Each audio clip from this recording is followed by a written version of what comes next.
You mentioned authority, and I think that the separation of church and state as a discussion requires a discussion in of itself. But there's a saying from Dr. Martin Luther King Jr. that the church is not meant to be the master nor the servant of the state, but its conscience.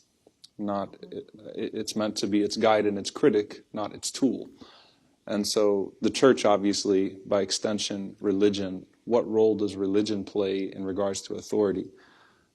And I think by authority, we can also extend that also with political candidates, not just people that are already in office, not to become tools of politicians, whether they are in office or whether they are in candidates, but rather the integrity of religion. Well, when you talk about authority and you talk about morality and you talk about where society stands, morality requires a strong definition, and it requires a place in society, and religion plays a role in defining what's moral in society. But religion has to maintain credibility by not being so blatantly hypocritical. So there is a role. Power. If power does not have the check of morality, then it becomes tyranny. If freedom does not have the check of morality, it risks becoming depravity.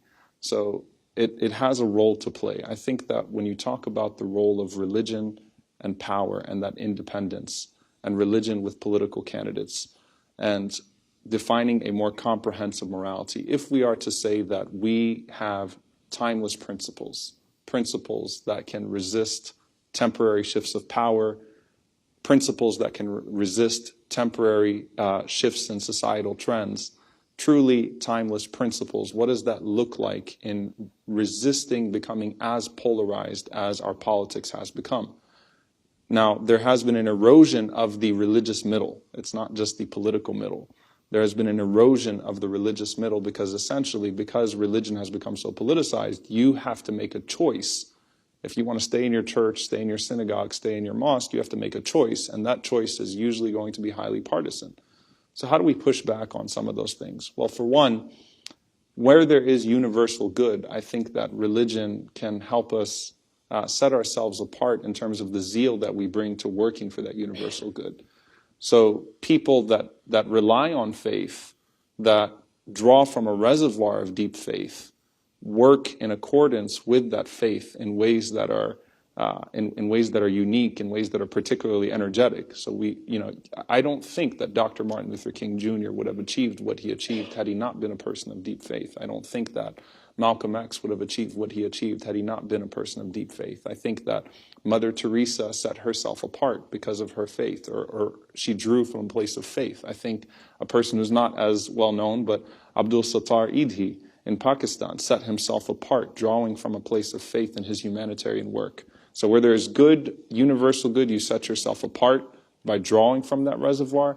Where there is evil, you set yourself apart where it's a clear evil and fighting that evil. I don't think Muhammad Ali would have stood up the way that he stood up had he not had a place of faith that he could draw from. And then where there is ambiguity. Where there is ambiguity, we have to maintain consistency. If we resist the temptation to become drawn into a particular political platform and be values-based, then when we talk about morality, we can bring a moral perspective to both how the child in the womb is treated as well as the child in the cage at the border.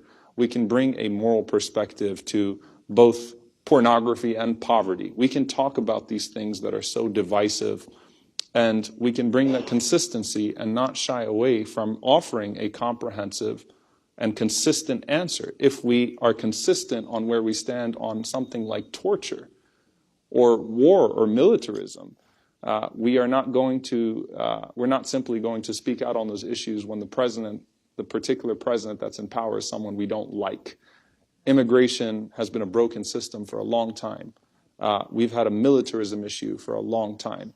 So we've had a torture issue for a long time. We still have not resolved Guantanamo Bay.